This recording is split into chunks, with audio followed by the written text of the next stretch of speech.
মতনই টাইম মতনই শেষ করুন। আর কথা হলো একটু তো ক্যারিংয়ের প্রবলেম আছে, বাজারের সামনে দিয়ে মাল টালে একটু প্রবলেম হয়। আর স্টক এয়ার বানাইছি আমি বাইপাস, এখান থেকে মাল ক্যারিং করে গিয়ে কাজ করতে লাগে, এটা একটা সমস্যা। এমনিতে বাজার থেকে সবাই হেল্পই করে, কোনো প্রবলেম নাই। যখন গাড়ি তারা একটু ইয়ে করে দিতেছে।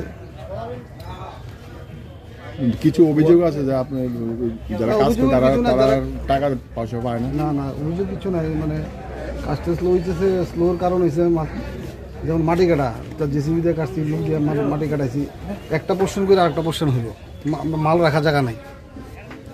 এখানে যে মাল রাখুন, মাল রাখার জায়গা নাই। দেখুন আপনারা দেখেন না এদিকে, যেখানে 4টা পিলার করলে কিন্তু আমি আরও 10টা পিলারে কাজ করুন, যে তখন কিন্তু এখানে মাল স্টক করার জায়গা নাই।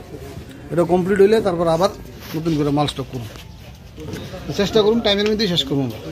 কবে নাকি হ্যান্ড ওভার করে দিতে পারেন কমপ্লিট করে? এটা তো 2 পার্টি হবে। এটা ছাদ ঢালাইটা ধরুন আমরা মার্চের 15টার আগে ছাদ ঢালাই দেবো, এটা এই পোর্শনটা, তারপর সেকেন্ড পোর্শন। মেম্বার স্যার বলো পুজোর আগে কমপ্লিট কি হয়ে যাবে? হ্যাঁ হ্যাঁ, শিওর কমপ্লিট, পুজোর আগে কমপ্লিট হয়ে যাবে। কি না আপনার নাম? দীপঙ্কর মজুমদার। আজকে এই বাজারটা কতটুকু কাজ এগোলো? মিটিলা বাজারের আমাদের কনস্ট্রাকশনের কাজ শুরু হয়েছে, তো এটা দেখার জন্য আমরা এসেছি কতটা এটার অগ্রগতি কাজের।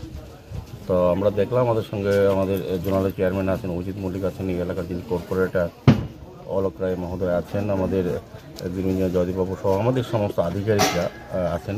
এখানে যিনি এজেন্সি ঠিকাদার ওনাকে ডাকা হয়েছে, স্বাভাবিকভাবে বাজার কমিটির যিনি সেক্রেটারি সত্যিবাবু উনি আছেন। তো তাদের একটা অভিযোগ ছিল যে সময়মতো যে কাজটা করার কথা যে এজেন্সিকে দেওয়া হয়েছে সে ঠিকমতো কাজ করছেন না। তো আমাদের কর্পোরেটরও আমাকে বলেছেন, এখানে যারা ইঞ্জিনিয়াররাও তারা আলোচনা আমরা করেছি, বিভিন্ন সময় দেখেছি যে কাজের গতিটা যতটা হওয়া উচিত ছিল ততটা করা হয় না।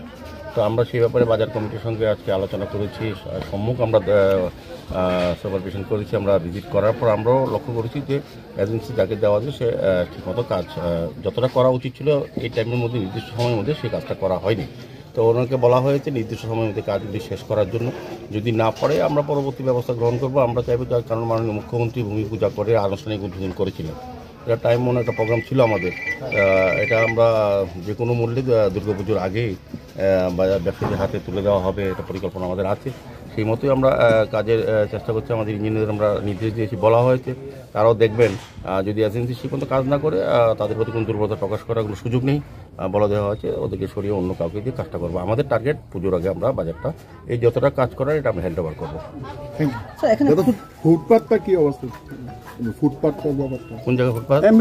মানে বাজারে এটা রাস্তাটা বিভিন্ন এলাকা যারা চলাচল করে বা বাসিন্দা কিংবা বাজারের পক্ষ থেকে অনেক সময় অনেকে একটা অভিযোগ করেছেন যে ফুটপাথ এমনি রাস্তাটা সরু আছে, রাস্তার দুধারে যখন ব্যবসায়ীরা বসে অস্থায়ীভাবে রাস্তা দখল করে তখন যাতায়াতে অসুবিধা হয় এবং অনেক সময় দুর্ঘটনা হয়।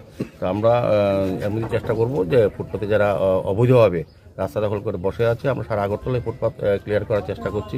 সেক্ষেত্রে মিটিলা বাজারের সামনে যে জায়গাটা তাদেরকে বলবো বাজারের ভিতরে যাতে বসার ব্যবস্থা করা হয় বা তারা এখান থেকে সরিয়ে দেওয়ার ব্যবস্থা করা হবে ইতিমধ্যে। Report Janabarta news.